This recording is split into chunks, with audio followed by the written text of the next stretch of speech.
기상통보. 안녕하십니까. 기상청 7월 27일 오전 5시 발표 기상통보입니다.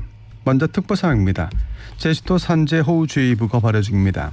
전국에는 폭염경보가 발효 중 가운데 당분간 최고 기온이 체감온도가 35도 안팎까지 올라 매우 무덥겠고 전국 대부분 지역에서 열대야가 나타나는 곳이 많겠습니다. 서해남부 먼바다와 일부 전남 서해 앞바다, 남해상 제주도 앞바다 풍랑주의보가 발효 중 가운데 오늘까지 서해 중부 바깥 먼바다와 제주도 남쪽 먼바다는 내일까지 파도가 최고 4, 5m로 매우 높게 일겠습니다. 서해 중부 안쪽 먼바다도 차차 파도가 높아지면서 풍랑특보가 발표될 가능성이 있습니다. 한편 당분간 전남 해안과 경남권 해안, 제주도 해안에는 강한 너울이 유입되겠고 특히 오늘까지 파도도 높게 일면서 너울과 함께 매우 높은 파도가 갯바위나 방파제 해안도로를 넘는 것이 있겠습니다. 해안가 안전사고에 각별히 유의하시기 바랍니다. 제주도 산재 등 강풍특보가 발효 중 가운데 오늘까지 바람이 순간풍속 초속 25m 이상으로 매우 강하게 불겠습니다. 일기예보입니다. 오늘 전국이 대체로 흐리겠습니다. 밤까지 중부지방과 경북지방에 소나기가 내리는 곳이 있겠고 시간당 30에서 50mm의 매우 강한 소나기가 내리겠습니다. 강수량은 5에서 60, 많은 것은 80mm가 넘는 것이 있겠습니다. 호남지방과 경남권, 제주도는 밤까지 비가 내리겠습니다. 시간당 30mm 안팎의 매우 강한 비가 내린 곳이 있겠습니다. 강수량은 10에서 60, 전남 남해안과 제주도 산지에는 80mm가 넘는 곳이 있겠습니다. 오늘 낮 최고기온 30도에서 34도가 예상입니다. 미세먼지 농도 좋음으로 예상입니다. 바다의 물결은 전해상 0.5 내지 4m로 일겠습니다. 전해상에 안개 낀 곳이 있겠고 남해상과 제주도 해상에는 돌풍과 함께 천둥 번개 치는 곳 있겠습니다. 내일은 전국이 가끔 구름 많이 끼겠습니다. 오후에 중부지방과 전북, 전남 동부, 경북권, 경남에 소나기가 내린 곳이 있겠습니다. 강수량 5에서 40mm고 시간당 30mm 안팎의 매우 강한 소나기가 내린 곳도 있겠습니다. 아침 기온 서울 27도 등 전국이 24도에서 28도, 내일 낮 기온 서울 33도 등 전국이 31도에서 36도가 예상입니다. 미세먼지 농도 좋음으로 예상입니다. 내일은 중부지방 중심으로 바람이 초속 15m 안팎으로 강하게 부는 것이 있겠습니다. 바다의 물결은 0.5 내지 3.5m로 일겠습니다. 올해는 전국이 가끔 구름 많이 끼겠습니다. 화요일과 목요일 사이에는 수도권과 강원 영서지방에 비가 예상입니다. 각 지방의 오늘 날씨입니다. 서울, 인천, 경기도 대체로 흐리겠고 밤까지 소나기 내리는 곳 있겠습니다. 낮 최고 기온은 서울, 인천 31도, 수원 32도 예상입니다. 강원도 대체로 흐리겠고 밤까지 소나기가 내리는 곳이 있겠습니다. 낮 최고 기온은 춘천 31도, 대관령 28도, 강릉 33도가 예상입니다. 충청 남북도 대체로 흐리겠고 저녁까지 소나기 내리는 곳 있겠습니다. 낮 최고 기온은 청주 35도, 대전 세종 33도 예상입니다. 전라북도 늦은 오후까지 가끔 비가 내리겠고 전남 동부 남해안은 밤까지 비가 내리는 곳이 있겠습니다. 낮 최고 전주 33도, 광주 목포 32도 예상입니다. 경상 남북도 경북지방 소나기가 경남지방 오후까지 비가 내리겠습니다. 낮 기온 대구 33도, 부산 31도, 울산 창원 32도 예상입니다. 제주도 밤까지 비가 오겠습니다. 낮 기온 제주 33도 예상입니다. 울릉도 독도 대체로 흐리겠고 최고 기온 29도가 예상입니다. 이 예보에 담당한 기상청 변건영 예보관입니다. 서울지방 현재 기온 27.5도, 습도 85%입니다. KBS 기상통보 전금혜입니다.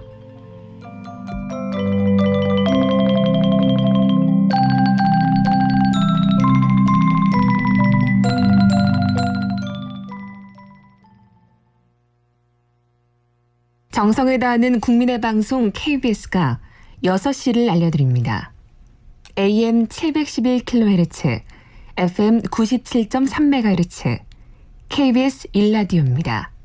HLKA.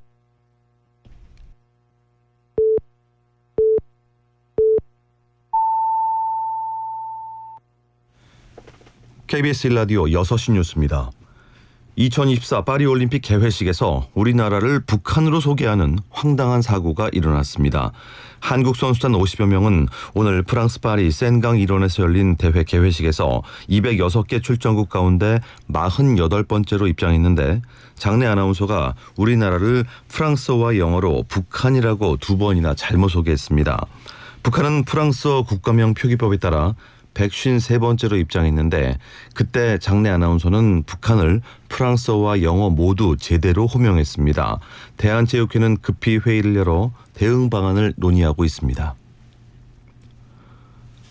파리올림픽 첫날인 우리 시각으로 오늘 오후 펜싱 사브르와 에페, 수영 남자 자유형 400m 등에서 대표팀 경기가 잇따라 열릴 예정입니다. 수영의 김우민은 오늘 오후 프랑스 파리 라데팡스 수영장에서 열리는 남자 자유형 400m 예선에 출전합니다. 양궁 대표팀은 내일 파리의 역사적 명소 앵발리드 특설사로에서 메달 사냥에 나섭니다. 대회 개막 전 사전 경기로 열린 남녀 양궁 랭킹 라운드에서 한국 대표팀은 개인전과 단체전 1위를 휩쓸었습니다. 파리올림픽 개막식을 앞두고 프랑스에서 대규모 철도망 공격이 일어났습니다. 프랑스 철도 당국은 올림픽 개막식 당일 새벽 파리의 서부, 북부, 동부를 잇는 세 노선의 선로 근처에서 방화로 보이는 불이 났다고 밝혔습니다. 프랑스 정부는 이번 공격이 올림픽을 방해하려는 악의적이고 조직적인 방화로 보고 있습니다. 프랑스 철도공사 측은 주말 올림픽 선수단이나 참가자들의 일정에 차질이 없도록 이들이 이용할 열차 운행을 보장할 것이라고 밝혔습니다. 미국 기준금리 결정에 중요한 영향을 미치는 물가지표가 6월에도 안정세를 이어간 것으로 나타났습니다. 미국의 6월 개인 소비 지출 물가지수는 전달 대비 0.1%, 전년 대비 2.5% 상승한 것으로 집계됐습니다. 모두 전문가 예상치에 부합하는 수치인데요. 4월까지만 해도 좀처럼 낮아지지 않았지만 5월과 6월에 진전된 모습을 보였습니다.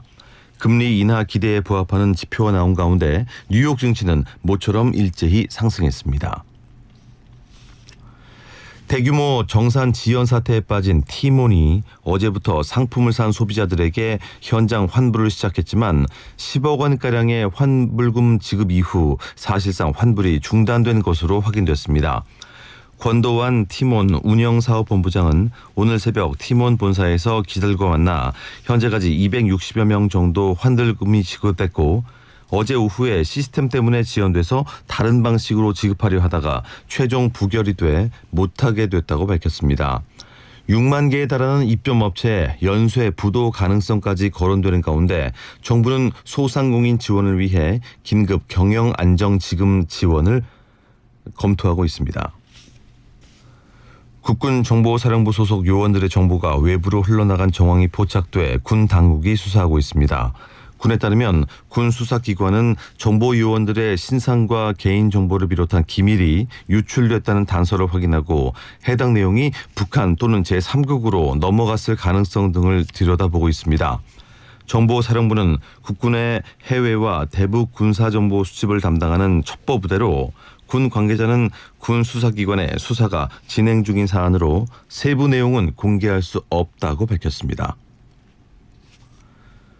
더불어민주당 등이 추진하는 방송사법 중 방송법 개정안에 대한 필리버스터, 즉 무제한 토론이 어제 저녁부터 지금까지 이어지고 있습니다. 방송법 개정안의 핵심은 공영방송 KBS 이사수를 현행 11명에서 21명으로 늘리고 방송 관련 학회와 관련 직능단체 등의 이사 추천 권한을 부여하는 것입니다.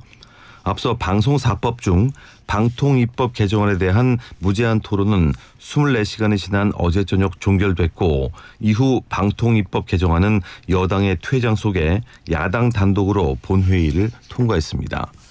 당분간 전국 대부분 지역에 돌풍과 천둥 번개를 동반한 강한 소나기가 오겠습니다. 경기 북부와 강원 북부는 오전까지, 남부 지방과 제주도는 늦은 오후까지 비나 소나기가 내리겠습니다. 이상으로 KBS 1라디오 6시 뉴스를 마치겠습니다. 지금까지 진행의 아나운서 박태원이었습니다. KBS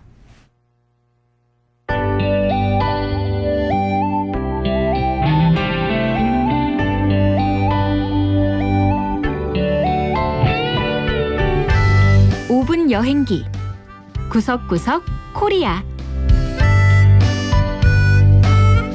안녕하세요. 여행작가 송일봉입니다. 5분 여행기 구석구석 코리아. 오늘은 인천광역시 옹진군에 있는 덕적도를 찾아갑니다. 한때 덕적도는 을왕리 해수욕장과 함께 인천의 대표적인 여름 피서지로 인기를 끌었던 적도 있습니다.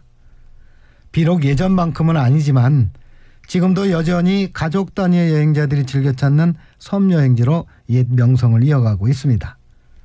아울러 덕적도는 덕적군도에서 가장 큰 섬이기도 한데요.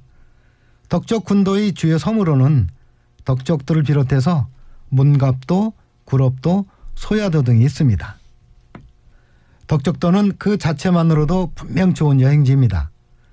하지만 주변에 있는 섬들로 인해 더욱 그 진가를 발휘하고 있는 섬이기도 합니다. 덕적군도에 있는 섬 가운데 하나인 소야도는 덕적도 바로 옆에 붙어있는 작은 섬인데요. 이 덕적도와 소야도 사이에는 지난 2018년에 개통한 다리인 덕적소야교가 놓여 있습니다. 소야도 남쪽에는 소이작도와 대이작도가 있습니다. 이 가운데 대이작도는 1960년대 영화인 섬마을 선생을 촬영한 섬인데요. 지금도 대이작도 곳곳에서 영화가 촬영되었던 흔적들을 찾아볼 수 있습니다. 그리고 덕적도 서쪽에는 백패킹 명소로 널리 알려진 구럽도가 있습니다. 덕적도를 찾아가려면 인천항에서 출발하는 여객선을 타야 하는데요. 인천 연안여객 터미널에서 덕적도 진리 선착장까지는 쾌속선으로 1시간 10분이 소요되고요. 하루에 3번 인천항과 덕적도 사이를 왕복 운항하고 있습니다. 자, 그럼 지금부터는 덕적도의 주요 명소들을 찾아가 보겠습니다. 덕적도에서 가장 널리 알려진 명소는 서포리 해수욕장입니다. 서포리 해수욕장은 진리 선착장에서 서쪽으로 7km쯤 떨어져 있는데요. 서포리 해수욕장의 백사장 길이는 약 2km입니다. 아울러 서포리 해수욕장에는 울창한 소나무 숲이 길게 이어져 있습니다. 이 소나무 숲에는 나무 데크길인 서포리 웰빙 산책로가 잘 조성되어 있습니다. 그리고 서포리 해수욕장에서는 해당화와 갯, 맥꽃 등과 같은 사구식물들도 많이 볼 수 있어서 좋습니다. 다시 말해 유명 피서지에서는 느낄 수 없는 바닷가의 낭만과 한적함을 서포리 해수욕장은 모두 즐길 수 있다는 것입니다. 서포리 해수욕장의 명성에는 못 미치지만 덕적도에는 또 다른 해수욕장인 밭지름 해수욕장도 있는데요. 밭지름 해수욕장은 완만한 서포리 해수욕장과는 달리 밀물때 수심이 깊어지는 작은 단점이 있습니다. 하지만 찾는 사람이 그리 많지 않기 때문에 한적한 바닷가의 정취를 즐길 수 있다는 장점도 있습니다. 밭지름 해수욕장은 덕적도에서 가장 유명한 봉우리인 비조봉으로 오르는 출발지 가운데 하나이기도 합니다. 현재 덕적도에는 10개의 트레킹 코스가 조성되어 있는데요. 이 가운데 9개는 비조봉, 그리고 1개는 또 다른 봉우리인 국수봉을 중심으로 조성한 트레킹 코스입니다. 트레킹에 소요되는 시간은 코스에 따라 조금씩 다르지만 비조봉까지만 다녀올 경우 약 2시간에서 3시간 30분이 소요되고요. 비조봉과 국수봉을 모두 다녀온 데는 약 4시간에서 6시간이 소요됩니다. 서해안에 있는 대부분의 섬들이 그렇듯 덕적도 역시 멋진 낙조를 감상하기 좋은 섬 가운데 하나입니다. 그 대표적인 명소로 서포리 해수욕장, 능동 자갈해변, 비조봉 등을 꼽을 수 있습니다.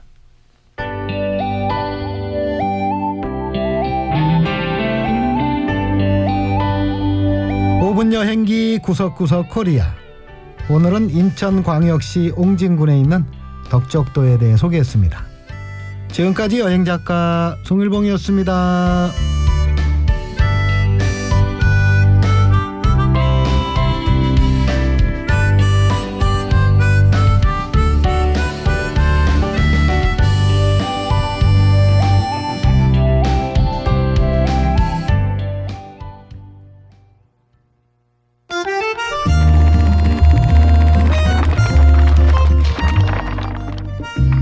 정여울의 도서관.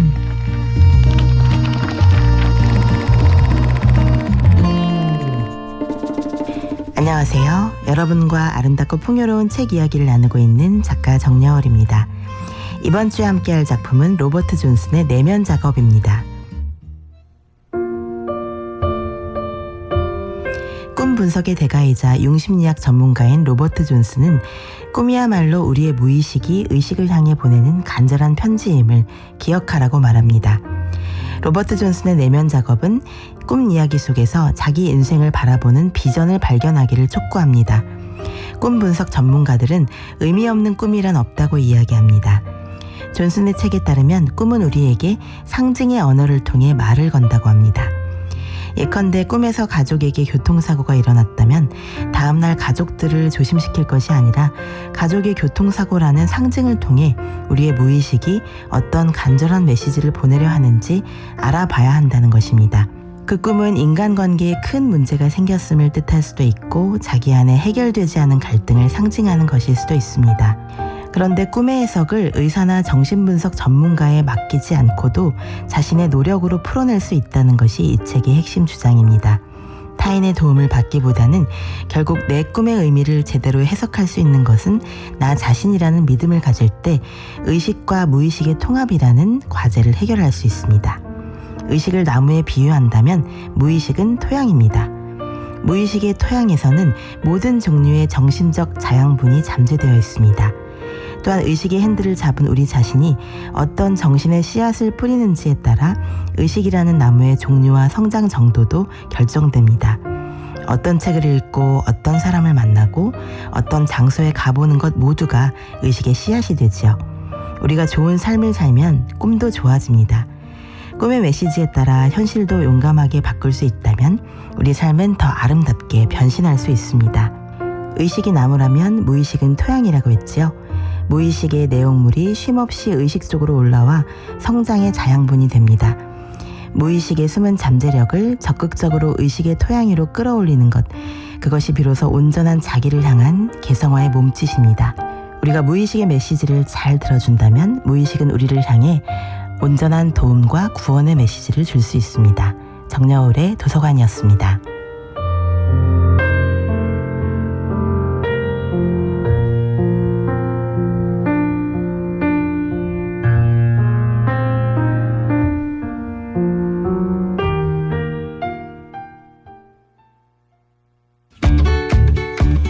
KBS 라디오 기후위기 대응 캠페인 지구를 안녕하세요. 벨기에에서 온 환경 사랑하는 줄리안입니다.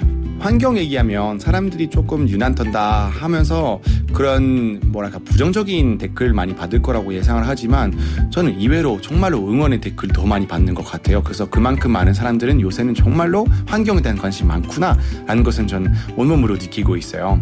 핸드폰 되게 많이 하잖아요. 그래서 우리가 다 함께 알고리즘을 조금 더 친환경으로 바꾸는 것을 함께 했으면 좋겠습니다. 그래서 여러분들이 너무 슈퍼카 타고 다니고 과소비하는 사람들에게 좋아요 누르는 것보다 좀 더 환경적인 그런 컨텐츠에서 좋아요 누르고 댓글 누르고 하는 게 굉장히 좋을 것 같아요. 그래서 이 프로그램도 너무 취지 좋기 때문에 KBS 게시판에 이런 거 해서 너무 좋다 이런 얘기 한다거나 하시면 확실하게 더 컨텐츠 많아질 거기 때문에 손가락으로 알고리즘 조금 더 친환경적으로 바꿨으면 좋겠습니다.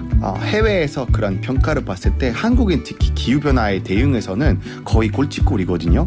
한국은 산유국 같은 등급이고 러시아보다 밑에 있어요. 그래서 저도 되게 놀라웠던 건데요. 특히 온도도 되게 중요한데 한국은 되게 한여름이면은 너무 추워서 따뜻한 옷 입고 껴야 되고 겨울에는 또 너무 더워서 거의 반팔로 입어야 될 정도이기 때문에 여러분 집에서 19도로 돼 있으면 22도 돼 있으면 23도 하시는 거 어떨까 생각하고요.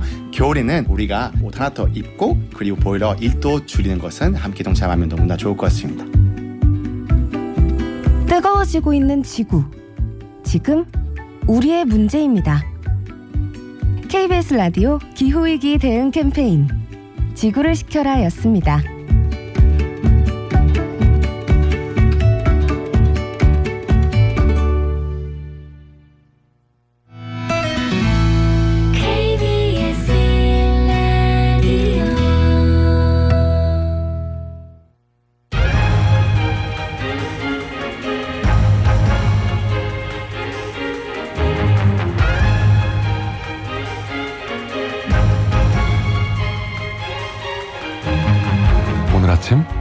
일라디오.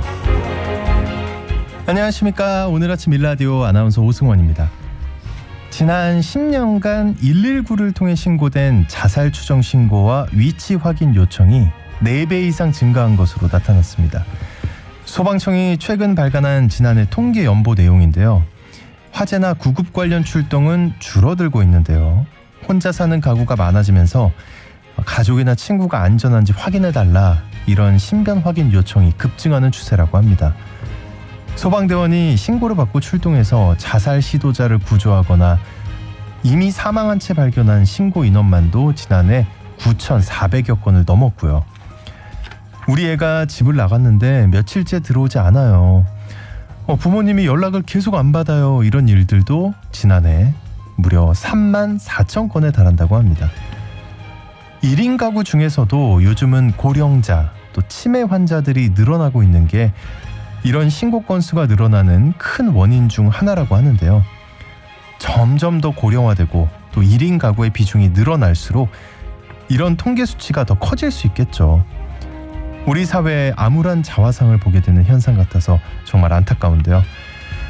이런 잠재적 위험 상황까지 출동하고 있는 119 구조대의 역할도 점점 과중해지고 있는 만큼 보완할 점은 없을지도 살펴볼 부분인 것 같습니다. 7월 27일 토요일 오늘 아침 일라디오 출발합니다.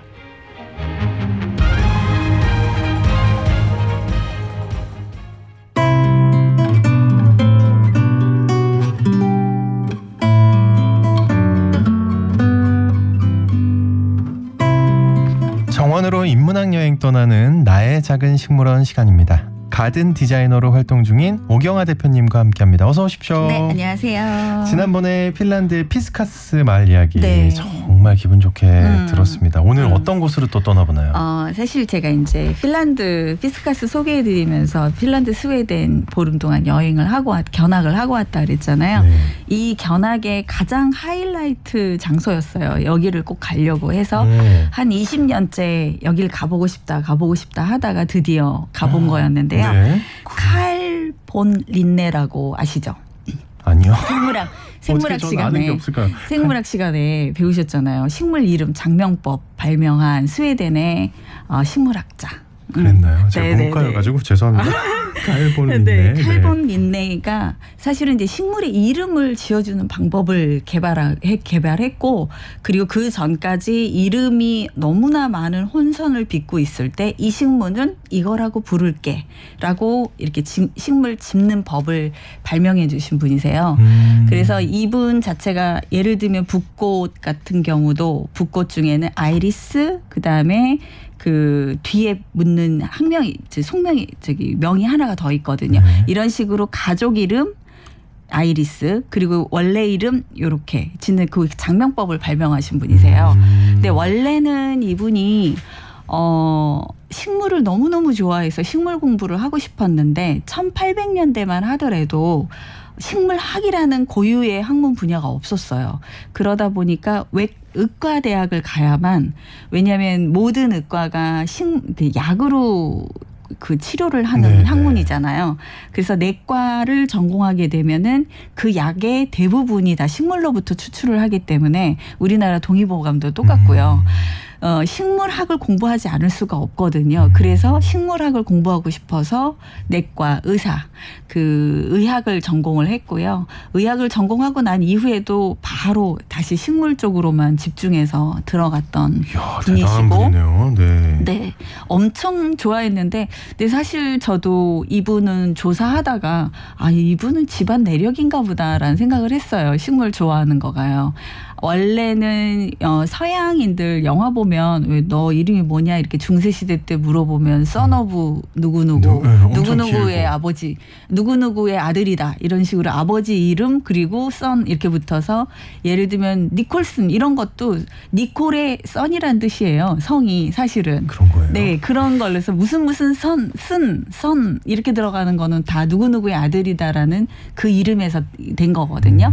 근데 원래는 이걸 룰을 지켰어야 되는데 이 아버지가 린덴 트리라는 게 있어요. 우리로 치면 서양 뽕나무거든요. 잎이 굉장히 큰 아름드리 가로수, 주로 독일이나 뭐 영국이나 이런 데서 많이 쓰는 가로수길에 많이 쓰는 나무예요. 이 나무로 성을 바꾼 거예요. 린네. 린네. 이렇게. 그냥 자기 마음대로요? 그러니까 이 스웨덴어로 린덴추리가 린네거든요. 그래서 자기가 아버지 누구누구의 아들 이거 안 하고 나는 린네라는 성을 가지겠다라고 해서 그래서 칼 본 린네가 된 거예요.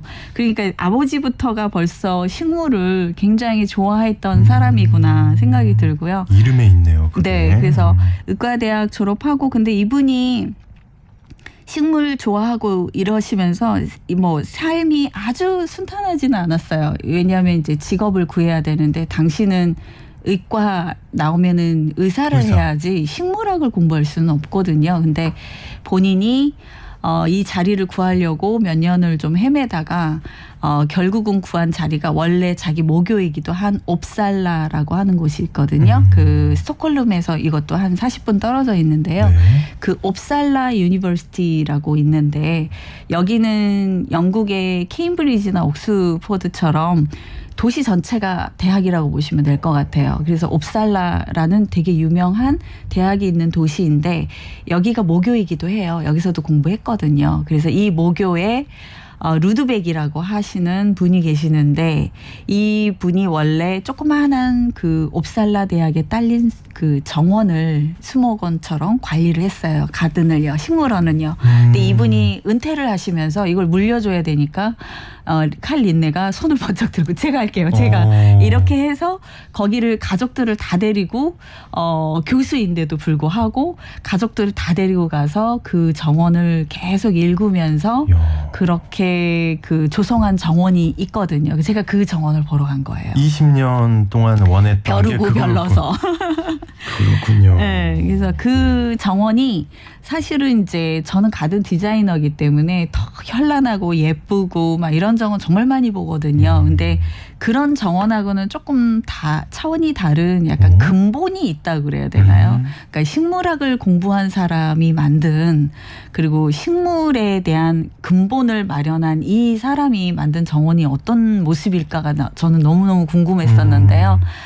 되게 소박해요. 생각보다 면적도 작고 소박한데 굉장히 일반인들 눈에는 안 보일 수 있는데 원래 칼 린네가 암술과 수술의 관계를 놓고 24가지로 유전적 분리를 했거든요. 그런데 그 정원에 가니까 24개의 화단이 있는 거예요. 그게 다 유전적으로 같은 애만 모아놓은 거라서 그걸 보는데 너무너무 흐뭇한 거죠. 오, 이렇게 분리했구나. 원래 교과서에만 있었던 거였는데 그 눈으로 이제 확인하는 거예요.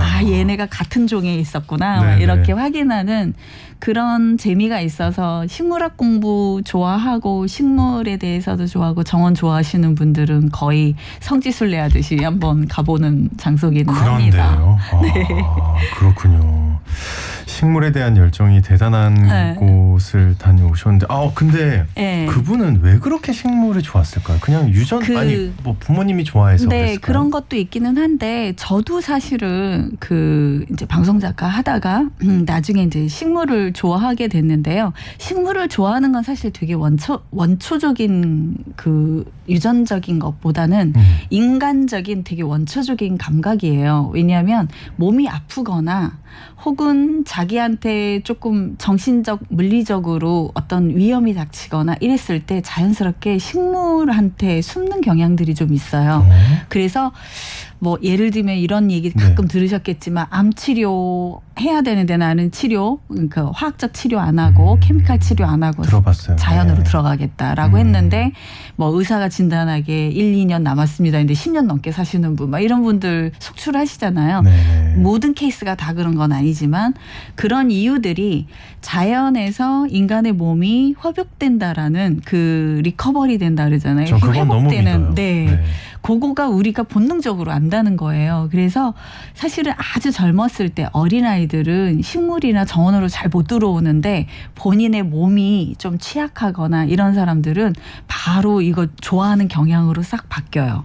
그래서 나이 먹어서 50대 40대에 정원 나는 이거 좋아할 줄 몰랐는데 내가 이거 너무 좋아하고 맨날 사진에 꽃만 찍어 이러시는 분들의 경우가 몸이 쇠약해지면서 뭔가 회복의 에너지를 찾고 싶어서 그러는 건데 사실은 칼 린네가 평생 동안 약간 정신적 질환에 좀 시달리기는 했었어요. 약간 그 스트레스성이기도 하고 그리고 약간 불안증 이런 것들이 좀 심화돼 있는 측면이 있었기 때문에 저는 되게 본능적으로 이걸 좋아하지 않았을까라는 생각도 조금 살짝 해보긴 해요.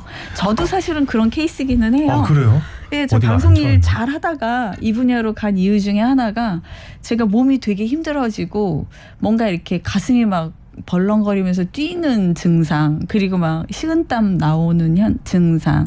제가 겪었던 건데. 네. 근데 이거를 전문적으로 더 심해진 공황장애라고 하겠지만 평범한 일반인들도 시시때때로 이런 밑도 끝도 없는 불안증 막 이런 것들이 생기잖아요. 그래서 그런 것들을 조금 좀 몸을 좀 회복하고 싶다라는 의미에서 내가 진짜 좋아하는 일을 한번 해봐야지라고 해서 이 분야로 간 거거든요.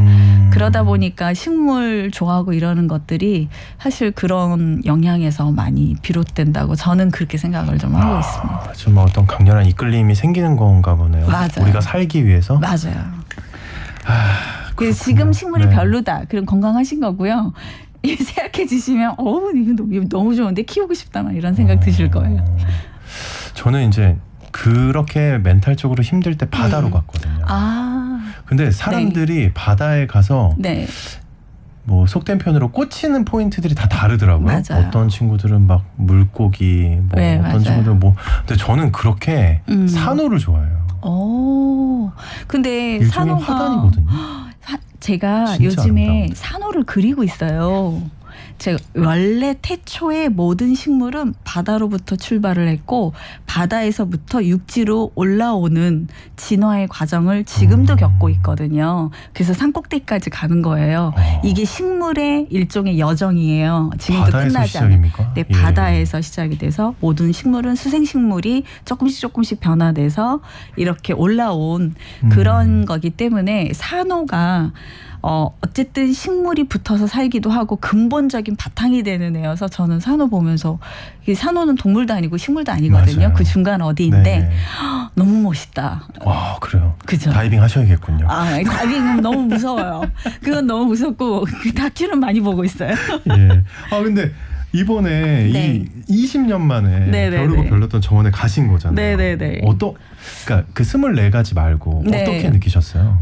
저는 되게 이 사람의 열정이 그 정원 안에 아직도 돌아가신 지 되게 오래돼서 옛날 그 당시의 모습으로 보존하려고 많이 후손들이 지금 노력하고 있는 중인데 그래서 그 모습이 좀 보여요. 그래서 더 화려하게도 안 만들어요. 린네가 있었던 그 당시 모습으로만 이렇게 남겨놓고 있는데 거기에서 그 분이 여기서 생활하고 그리고 식물학을 그렇게 제자들이 전공해줬으면 하고 바래가지고 저녁에 되면은 자기가 아끼는 제자들을 불러서 저녁 대접을 하면서 야 식물학 좀 공부 좀 해라 막 이러면서 북돋은 그런 것들이 보이는데 그 세계적인 과학자고 우리 과학사의 한 획을 그은 식물학자로서의 위대함이 되게 소박한 살았던 환경에서 이렇게 보여져서 되게 화려할 줄 알았는데 네, 화려하지 않고 직접 심고 이랬던 흔적을 느끼는 것 같아서 저는 너무 기분이 좋았었어요. 네, 식물 과학사에서 빼놓을 수 없는 중요한 분 칼 린네 정원 스웨덴 옵살라에 있는 식물원 소개를 받았는데 오늘은 이 식물에 대해서 한 번쯤 생각을 해봐야겠다 이런 생각이 듭니다. 오늘도 초록이 넘치는 이야기 정말 감사합니다. 오기환 대표님 고맙습니다. 감사합니다.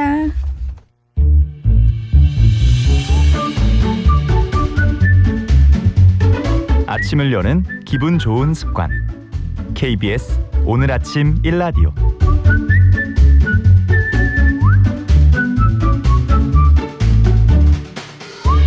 전 세계가 기후위기로 몸살을 앓고 있습니다. 이러한 위기를 빠져나가기 위해서 세계 공동의 대응이 중요한데요. 오늘 늘 푸른 지구 시간, 이 지구를 지키는 3가지 환경 협약에 대해 살펴보겠습니다. 환경 저널리스트 남종영님과 함께합니다. 어서 오십시오. 네, 안녕하세요.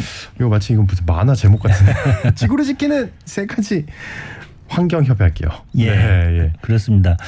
지금 현재 기후 위기로 지구가 몸살을 앓고 있는데 가장 중요한 3가지 환경 협약이 있습니다. 첫 번째는 여러분도 많이 들어보셨을 텐데 2015년 프랑스 파리에서 맺은 파리 협정입니다. 아마 1.5도를 지키자라는 얘기를 들어보셨을 거예요. 네. 그게 여기서 나온 거고요. 이 나머지 2개가 좀 잘 안 알려져 있어요. 또 하나는 나머지 2개는 전혀 모릅니다. 예, 2022년 제15차 생물 다양성 협약 당사국 총회에서 체결이 됐는데 쿤밍 몬트리올 생물 다양성 프레임워크라는 게 있습니다. 짧게 말해서 GBF라고 하는데요. 네.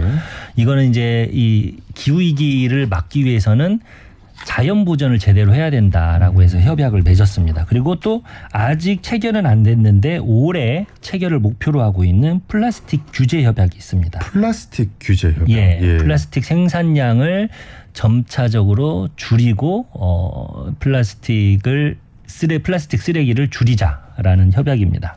그래서 뭐 이 3가지 협약을 보면 각각 온실가스 배출량을 줄이고 생물 다양성을 높이고 플라스틱 생산, 그러니까 인공물의 생산을 줄이자는 건데요.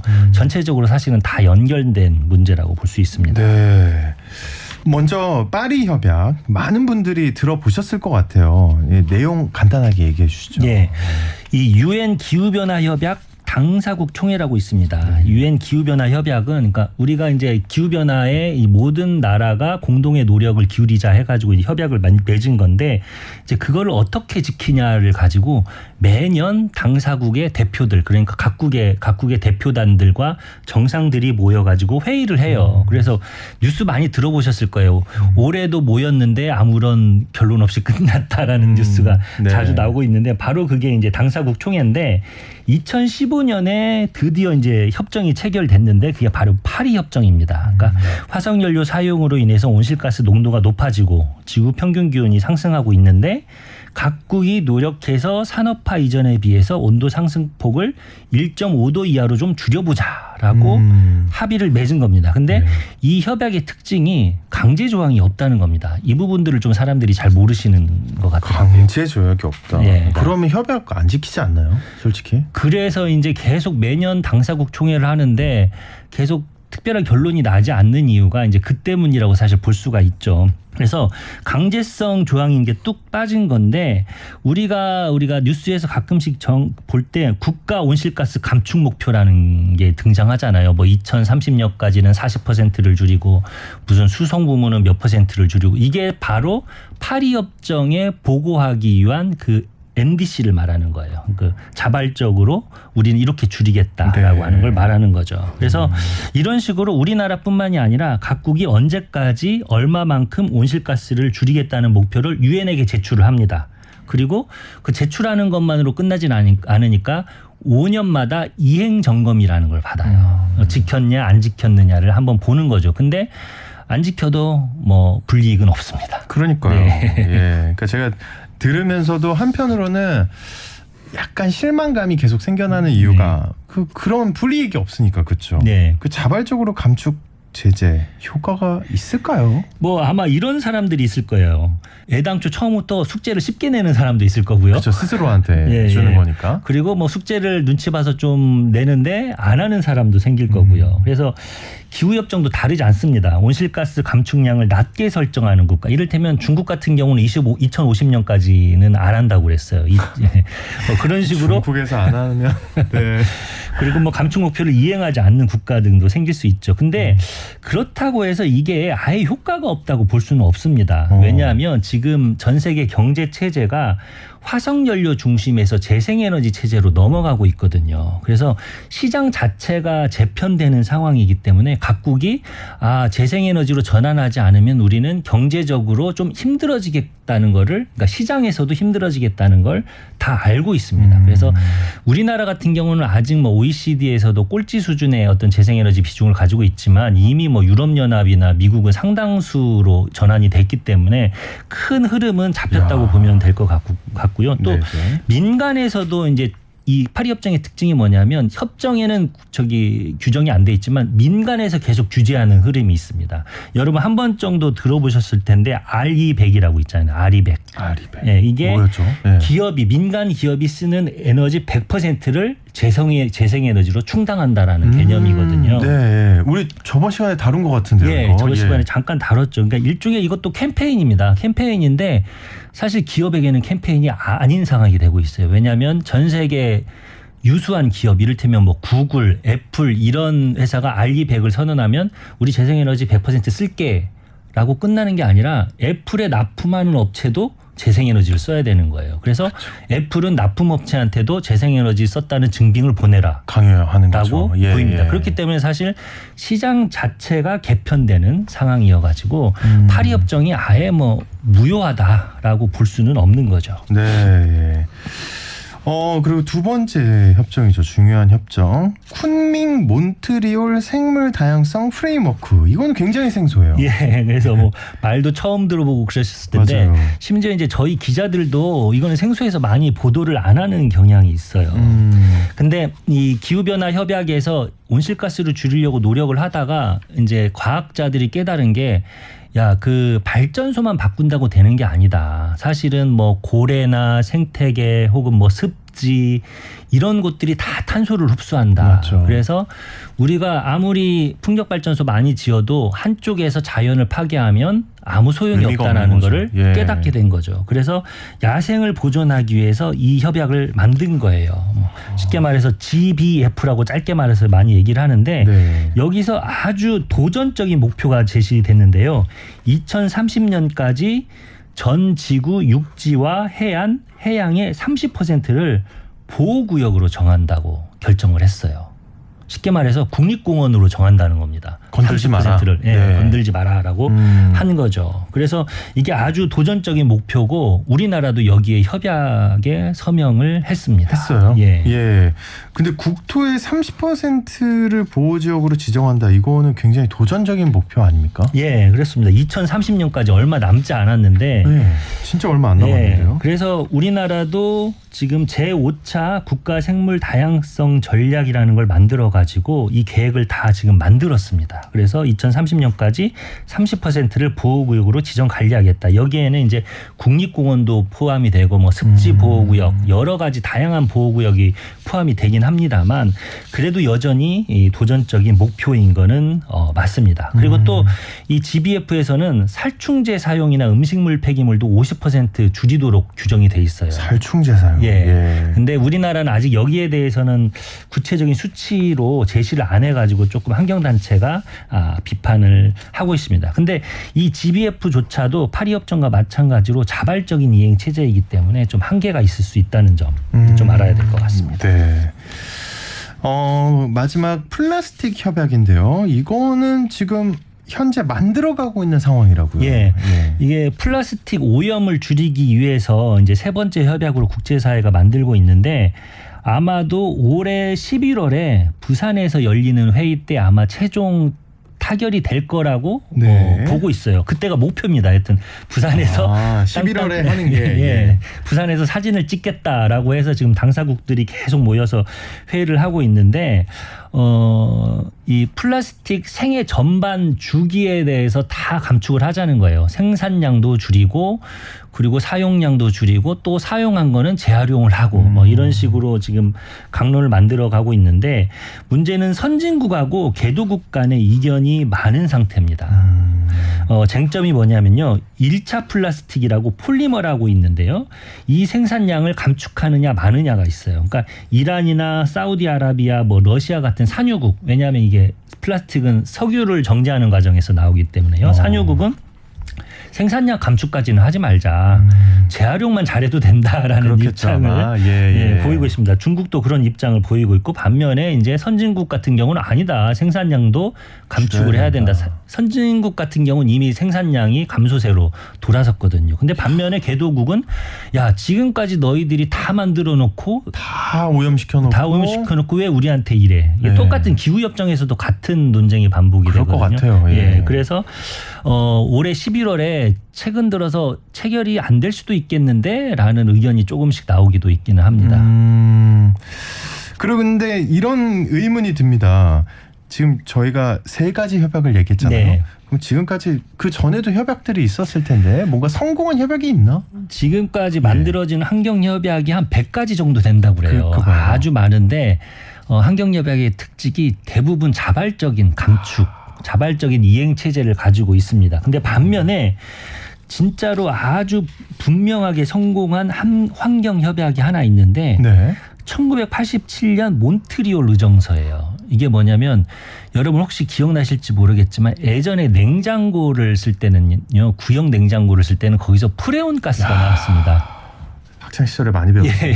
그래서 근데 이게 다 냉장고를 쓰고 있었는데 1974년 과학저널 네이처에 냉장고나 에어컨에 있는 냉매 그리고 헤어스프레이 쓰는 거기서도 프레온 가스가 나오거든요. 이런 그게 것들이 오존층을 파괴한다고. 오존층을 파괴한다는 연구 결과가 나와가지고 세계가 깜짝 놀란 적이 있었어요. 그러면서 이게 미국을 중심으로 이제 과학자들이 조사단을 꾸리고 그리고 영국은 직접 오존층에 가봤는데 진짜 구멍이 뚫린 거예요. 그래서 이게 아주 문제가 컸죠. 그래서 국제사회가 나서면서 1985년 몬트리올 의정서를 채택을 했습니다. 그래서 각국이 이제 프레온 가스를 못 쓰게 만드는 거죠. 그래서 점차적으로 못 쓰게 만들어 가지고 지금 프레온 가스를 쓰지 않고 있습니다. 그래서 2006년에 남극의 오존층을 관찰을 했는데 진짜로 줄었어요. 구멍이요? 예, 구멍이 줄었습니다. 굉장히 좋은 거네요. 예, 그리고 최근에는 연구 결과가 나왔는데 이 오존층이 줄어들면서 지구온난화가 조금 감소했다는 그런 결과까지 나왔습니다. 그래서 지금 와서 생각해 보면 야 그때 우리가 프레온 가스를 규제하지 않았으면 기후변화는 훨씬 더 심했을 것이다 라고 얘기를 합니다. 네, 확실히 인간이 노력하니까 뭔가 좀 좋아지는 부분이 있는 것 같은데요. 그 궁금한 게 이겁니다. 몬트리올 의정서는 성공을 했잖아요. 네. 그 원인은 뭔가요? 이 강론을 보면 1999년까지 프레온 가스의 생산 및 소비를 50% 감축하도록 강제 조항을 뒀어요. 그리고 이거를 지키지 않는 나라는 무역 규제를 하겠다라고 말하자면 강제적인 그 조항을 명시를 했습니다. 또 하나 이유는 이 프레온 가스의 대안인 수소불화탄소라고 HFC라는 기술적 대안이 보급이 됐고 그걸로 다 바꾸게 된 거죠. 그래서 기술적으로 대체제가 나왔고 또 강제 조항도 있었고 그렇기 때문에 성공했다고 볼 수가 있습니다. 네, 뭔가 이 몬트리올 의정서가 성공한 게 시사점을 주는 게 아닌가 하는 생각이 듭니다. 오늘 늘 푸른 지구 시간 벌써 시간이 이렇게 됐습니다. 3가지 환경협약에 대해서 살펴봤습니다. 지금까지 환경 저널리스트 남정영님과 함께했습니다. 오늘 말씀 고맙습니다. 네, 감사합니다.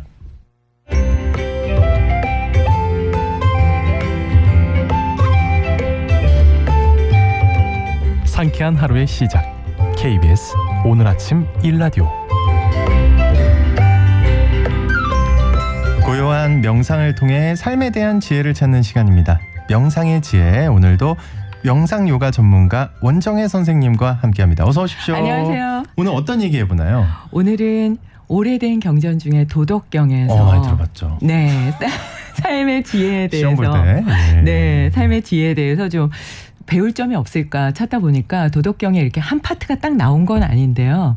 여러 군데에서 이렇게 물에 대해서 나와요. 물에 대해서. 네, 물에 대해서 이렇게 보다 보니까 와, 물처럼 살면 모든 문제가 라고 생각하면 좀 너무 많은가? 그래서 좀 많은 문제가 해결이 될 수 있겠다 싶어서 오늘은 물처럼 사는 지혜로움이라는 주제로 특별히 도덕경 안에서 찾을 수 있는 내용을 좀 정리를 해봤어요. 좋습니다. 네. 그 도덕경에서 말하는 물처럼 산다는 거는 어떻게 살라는 얘기일까요?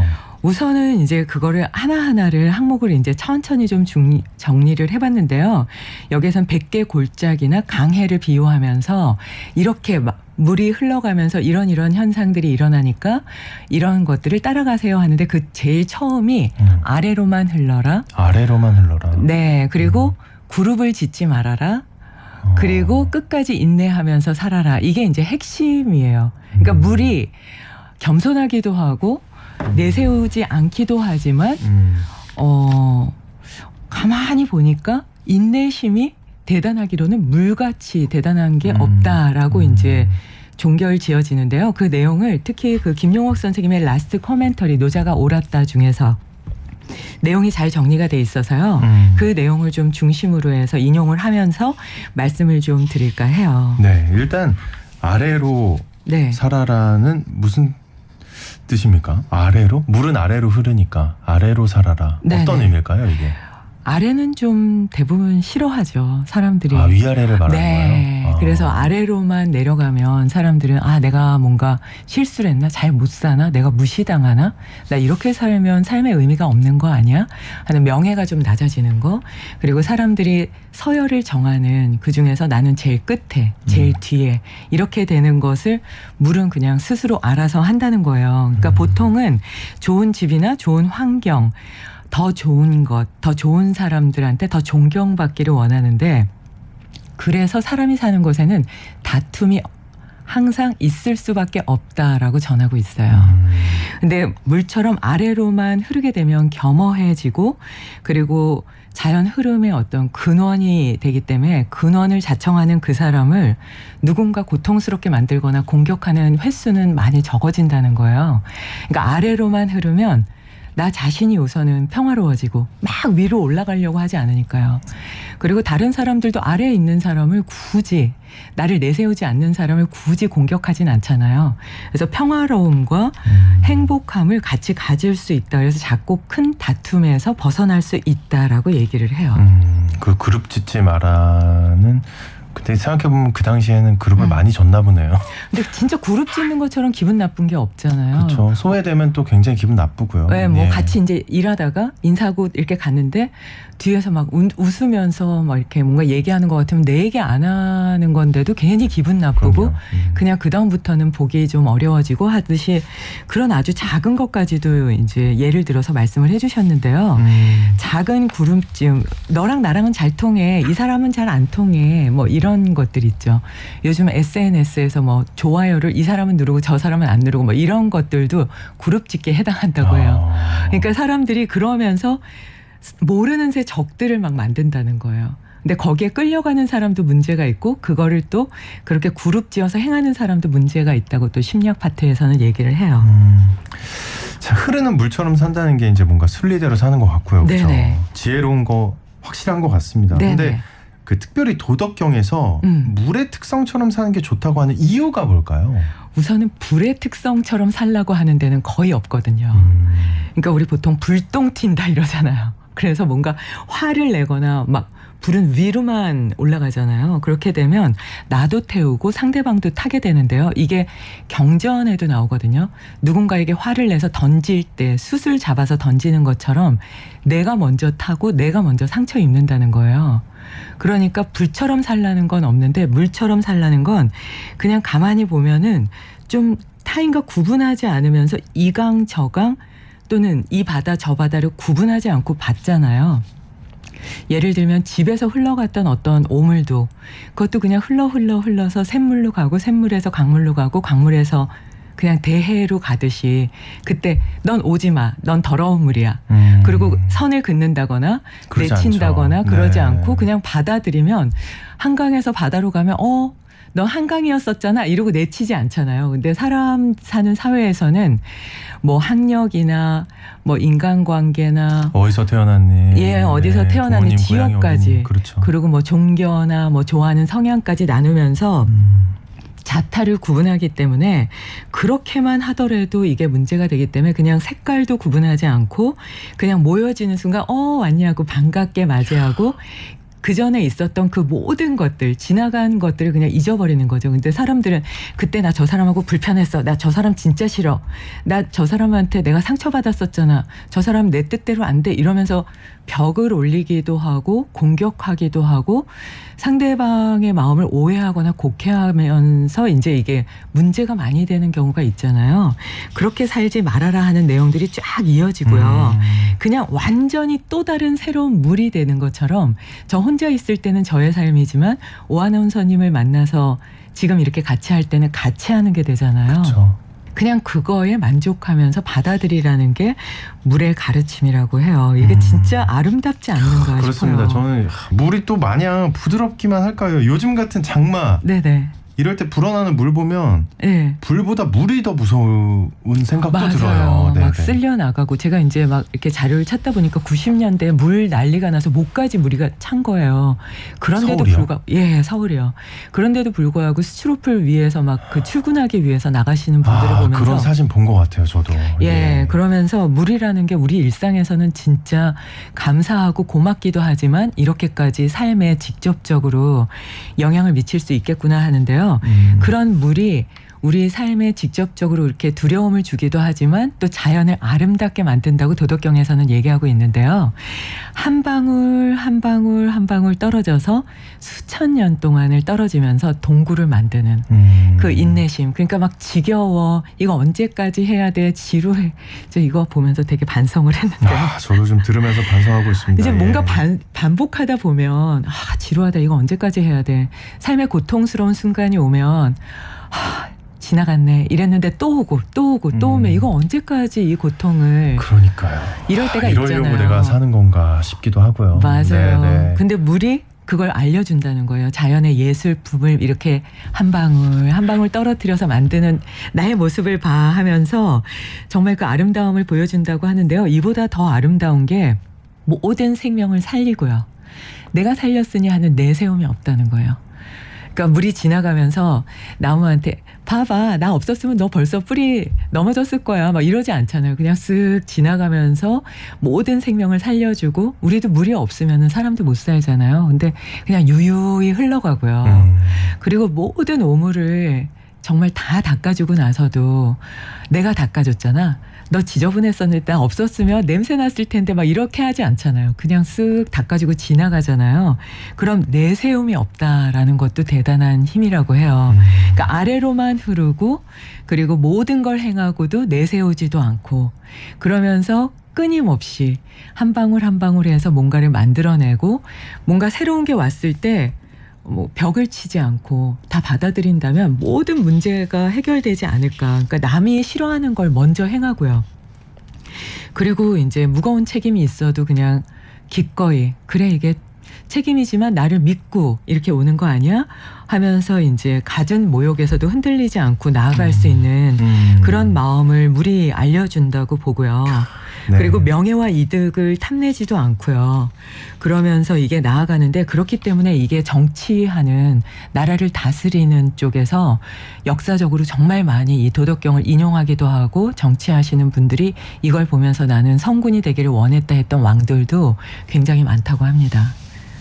왕이 이렇게 내세우지 않고 뒤에서 빠져있고 모든 백성을 닦아주고 근데 이러면 그거 중국 얘기였나 봐요. 그런 얘기들이 있더라고요. 네. 그렇군요. 그래서 이게 제가 이제 보다 보니까 이게 물에 대해서 이제 특성을 얘기를 해주면서 물이 움직이는 부분에 대해서 쭉 얘기를 해줬는데 물의 깊이에 대해서는 얘기를 한 게 없는가 하고 자료를 찾아보니까요. 얕은 물은 소리 내어 흐르지만 깊은 물은 소리를 내지 않는다라는 내용이 있고요. 모자라는 것은 소리를 내지만 좀 찔리죠? 가득 찬 것은 소리를 내지 않는데요. 이게 어리석은 자는 반쯤 물을 채운 항아리와 같고요. 지혜로운 사람은 물이 가득 찬 연못 같아서 그냥 고요하게 그 풍요로움과 가득 참을 주변의 삶에 나누어 준다 하는 게 기본적으로 모든 경전과 오래된 글들에서 전해지는 내용이기 때문에요. 한 번쯤 삶 속에서 내가 어떻게 살아야 되지? 내가 이거 너무 사람들한테 양보만 하고 사는 거 아니야?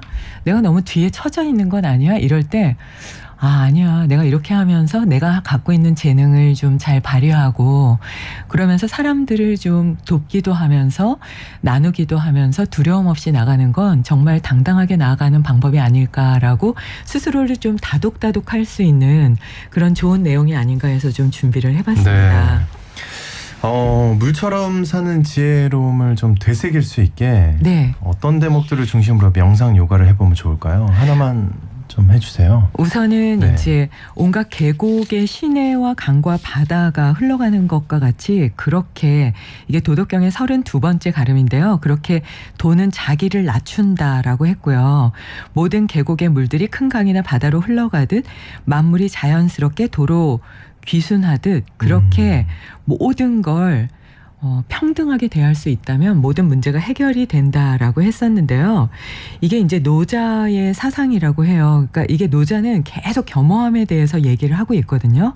그러니까 우선은 내가 낮춰지면 높여진다는 거에 대해서 사람들은 믿지 않고 두려워한다고 하는데요. 그렇죠. 그냥 아예 그냥 지하로 갈까봐. 네네. 내가 삶에서 지워질까봐 무게감 없는 사람 될까봐 두려워하는데 이게 노자에서는 그러지 않아도 된다. 낮추면 낮출수록 더 높아진다는 걸 한번 삶 속에 실천해 보세요. 그러면 당신은 성인 군자라는 얘기를 들을 수 있을 겁니다. 라는 용기를 주고 있거든요.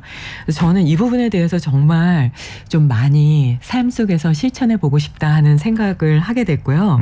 연약하지만 단단하다라는 거를 삶 속에서 뭔가 흔들리고 힘들 때 내가 흔들리지 않고 나아갈 수 있는 유연함을 또 물에서 배울 수 있다면 그 또한 좋은 내용이 되지 않을까 싶어요. 네, 명상이제 오늘은 물처럼 사는 지혜로움에 대해서 전해드렸습니다. 지금까지 명상요가 전문가 원정혜 선생님과 함께했습니다. 오늘 말씀 고맙습니다. 감사합니다. 여러분 편안한 주말 보내시고요. 전 다음 주 월요일에 다시 인사드리겠습니다. 오늘 아침 일라디오 지금까지 아나운서 오승원이었습니다. 고맙습니다.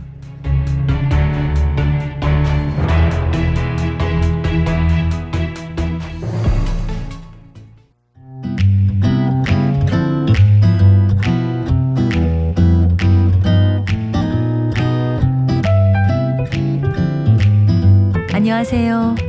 바른말 고운말입니다.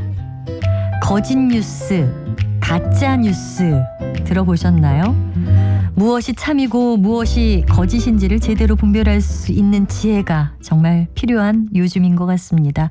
사실이 아닌 것을 사실인 양 포장해서 여론을 조성하고 또 그것을 믿게 만드는 사람들에게 가장 큰 문제가 있고요. 그런 가짜 뉴스를 분별 없이 믿고 따르는 사람들에게도 주의가 필요합니다. 한자 성어 가운데 삼인 성호라는 말이 있습니다. 여기서 삼인은 세 사람이고요. 호는 범호자를 씁니다.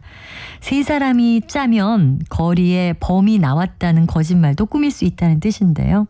근거 없는 말이라도 여러 사람이 말하면 고지 듣게 된다라는 겁니다.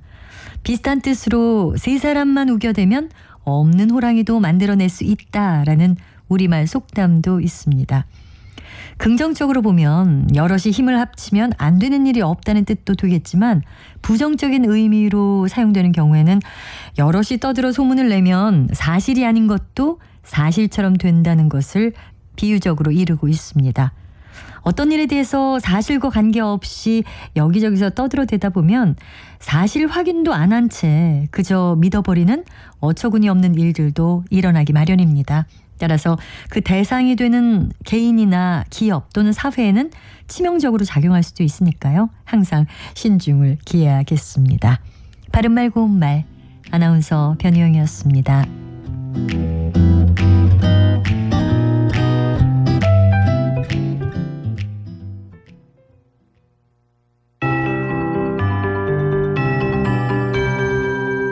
KBS 58분 날씨. 현재 산발적으로 비나 소나기가 내리는 곳이 있습니다. 오늘 밤까지 호남과 경남, 제주도에는 비가 내리는 곳이 있겠는데요. 특히 남해안과 제주도를 중심으로 시간당 30mm 안팎의 매우 강한 비가 내릴 수 있어 주의하셔야겠습니다. 비의 양은 제주 산지와 전남 동부 남해안에 최대 80mm 이상, 호남과 경남, 제주도에 10에서 60, 부산과 울산에는 5에서 40mm 정도입니다.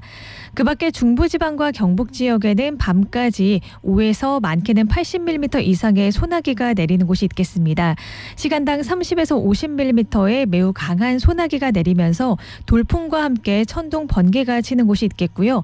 같은 지역 내에서도 강수량의 차이가 크게 나겠습니다.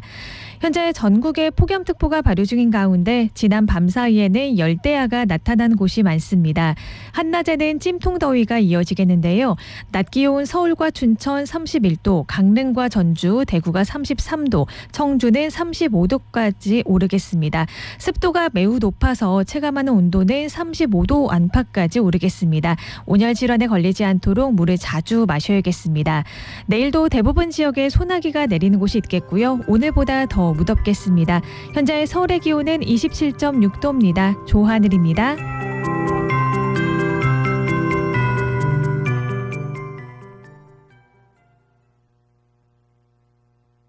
정성을 다하는 국민의 방송 KBS가 7시를 알려드립니다.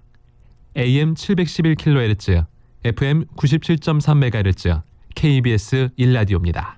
HLKA